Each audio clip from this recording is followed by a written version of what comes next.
never saw the building because it was gone by the time. It was a reddish. Okay. It was distinctive. And then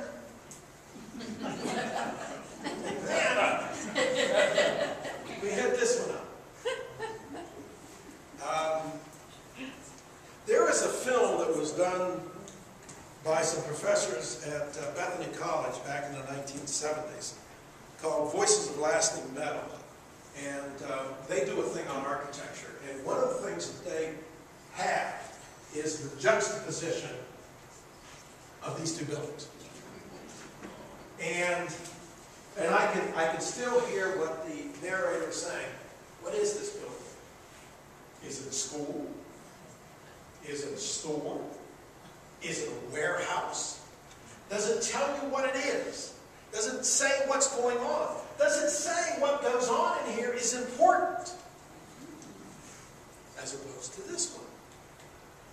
Remember, this is 1876. Hey, that must be a fairly important building.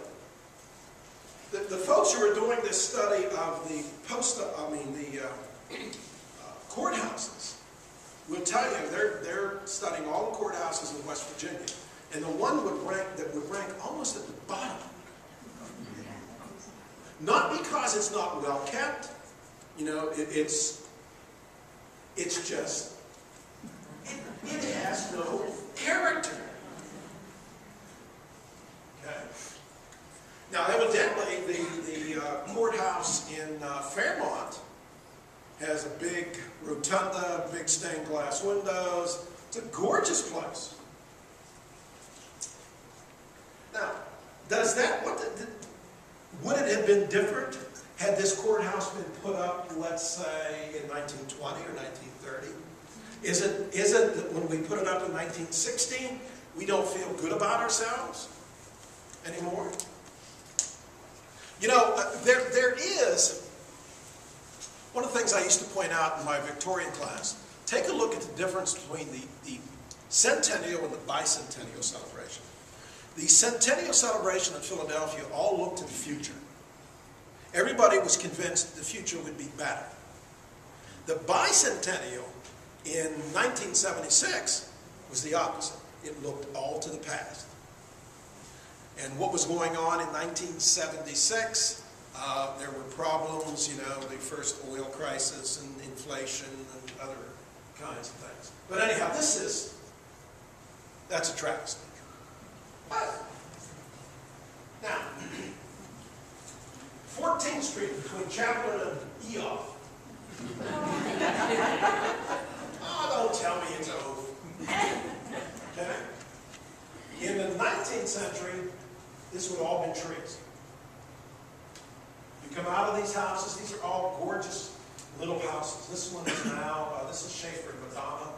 I think this is a lawyer's office. These would all been single-family dwellings. Far enough away from the wharf, where you don't have all the noise, and far enough away from the factories where you don't have a lot of the smoke. Now, right here, this is called the Frizzell House. Dr. Frizzell. Anybody know why that's important? It was one of the founders of that house. Yeah, but it's also the oldest house in downtown Wheeling. 1835. So all of these houses here on 12th, 14th Streets and those, they're all early or mid-19th century houses. Okay, we may have some more houses. We'll see. Ah, the Fort Henry Club. Interesting little thing. Here's the original, here's the added on. This is on the corner of 14th and Chatham. Okay? And the Fort Henry Club was a club for the rich businessmen in Wheeling. And if you were in the Fort Henry Club, you probably also belonged to the Duquesne Club or the club in New York. Okay? This was built on the lot that was originally owned by Earl Earl W. Ogilvy's wife's family. Okay. Put it up about 1890. Well, first part, just after the turn of the century, the post office was looking for a new building, a new courthouse. Where are we going to put it? Okay. The one down there at 16th and Market's too small. So we're looking around. They eventually put it on the corner up at 12th and Chapel. But a group in Wheeling called the Ohio Valley Trades and Labor Assembly, labor guys, who the only part of this building they would have ever seen is probably when they laid the bricks for it or put in the whatever. They wanted to put the courthouse and post office right there. And when I discovered that during my research some years ago, and I just started to laugh because I knew exactly what they were thinking. We're going to tear down that place where all those old rich guys are and so on. But by the way, my prediction is that that club will be closed within the next 5 years. Sooner. Okay. St. James Lutheran Church. Again, wait a minute. What's across the street?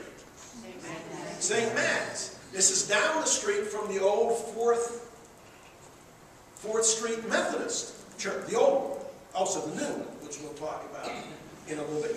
You have them all clustered here. The cathedral's on the next street over. Okay? First English is around the bend. Okay? Let's go on to the... This is St. Matthew's. This is Gothic. This part's not there anymore. What's the most unusual thing about that church? The stained glass windows. Made by Tiffany.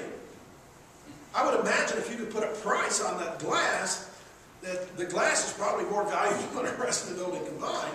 But the original St. Matthew's is up where, it's up on the corner of 12th and Byron.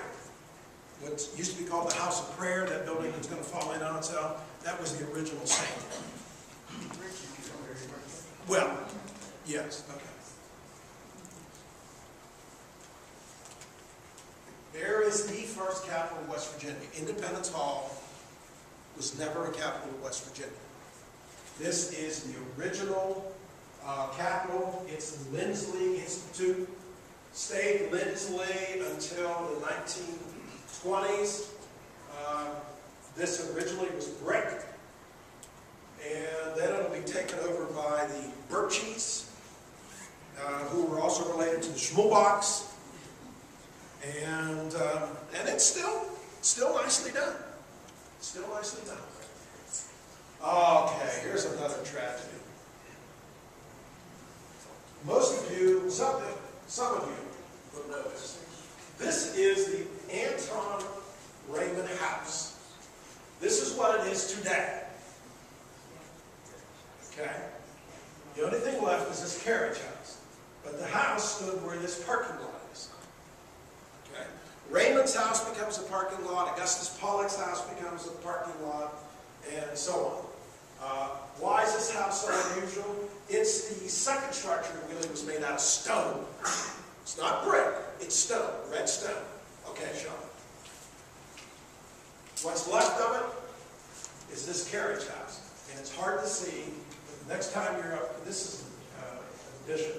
Take a look at this. This is the most gorgeous terracotta work that you'll ever see. And that face looks a lot like William Shakespeare. Okay. This is the oldest building in downtown Wheeling. This is what it looks like today. This is what it looked like then. That's why, the first time I saw that building, I'm thinking, there's something wrong with it. It doesn't, the proportions are not right. And the reason is they took this tower off. Okay?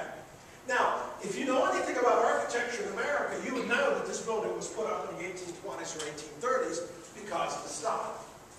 This is a Greek revival style.